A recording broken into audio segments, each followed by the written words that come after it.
safety. This training is broken into 3 sections.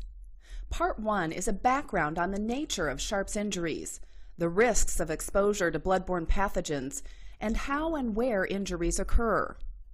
Part 2 describes the types of engineered Sharps injury prevention devices, and Part 3 describes safe work practices to prevent Sharps injuries.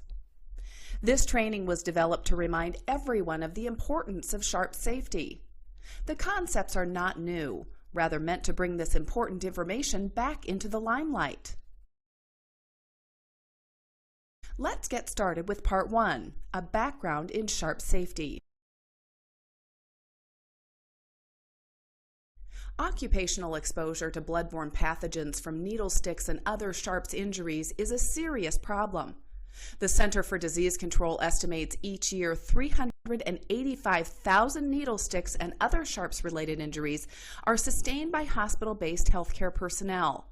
This is greater than 1,000 per day. There are many more Sharps injuries occurring at other healthcare facilities. The major areas of concern are 1. Hepatitis B, or HBV, 2. Hepatitis C, or HCV, 3. Human immunodeficiency virus, or HIV. However, more than 20 other pathogens can also be a concern with an accidental Sharps injury. The direct costs associated with the initial and follow-up treatment of exposed healthcare personnel ranges from $71 to $5,000, depending on the necessary treatment. There are several costs that are more difficult to quantify, and these costs are not included in the previous range. These would include, but are not limited to, the emotional cost from fear and anxiety, the direct and indirect costs associated with potential side effects from antiretroviral toxicities, and lost time from work, the societal cost if HIV or HCV seroconversion occurs.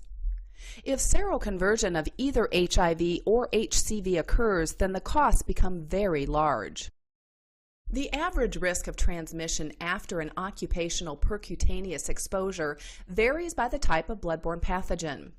As you can see, one is at a higher risk for being infected with hepatitis B following a Sharps injury than for hepatitis C or HIV. Fortunately, hepatitis B has a vaccine and immune globulin that can protect healthcare personnel from becoming infected. Due to its effectiveness, the hepatitis B vaccine is heavily promoted for healthcare personnel. The average risk for hepatitis C transmission after a percutaneous exposure to HCV-infected blood is approximately 1 in 50 exposures. The average risk for human immunodeficiency virus infection after a percutaneous exposure to HIV-infected blood is about 1 in 300 exposures.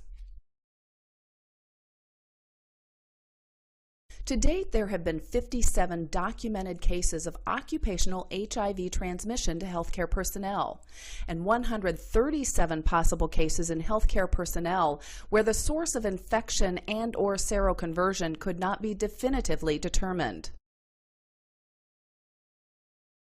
Of the 57 documented cases of occupational HIV transmission, 88%, or 50 of these, involved a percutaneous exposure through a contaminated needle or other Sharps device. The majority of these injuries were associated with hollow bore needles, the type typically used in a vein or artery.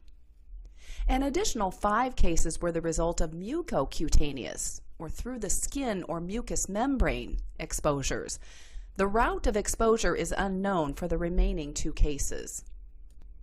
Because of the extensive ramifications associated with Sharps injuries, we need to make a collective goal to prevent Sharps injuries. To prevent Sharps injuries, we must understand how they occur, who gets injured, where they happen, what devices are involved, when and how the injuries occur, and most importantly, how can they be prevented. It's important to remember that examining individual work practices and settings is critical in reducing the risk of a Sharps injury. Think through your day and make a list of situations that could be made safer. Data show that nurses sustain the highest percentage of percutaneous injuries. However, other patient care providers are also at risk. Although sharps injuries can occur anywhere within a healthcare setting, the largest percentages occur on inpatient units, particularly in ICUs and in operating rooms. Injuries with needles and other sharp devices can happen at any time during use. Data show that the majority of injuries occur during or immediately after use. During use injuries often occur when the device is being inserted or withdrawn, and/or if the patient moves. After use injuries occur during cleanup or in transit to another location. Injuries during disposal often involve placing the used sharps device into the container, or if the sharps device was not disposed of properly. There are a wide variety of sharps used in healthcare today. Any of these do pose a risk of contributing to an accidental sharps injury. However, the top 6 devices are shown here and represent 78% of all injuries.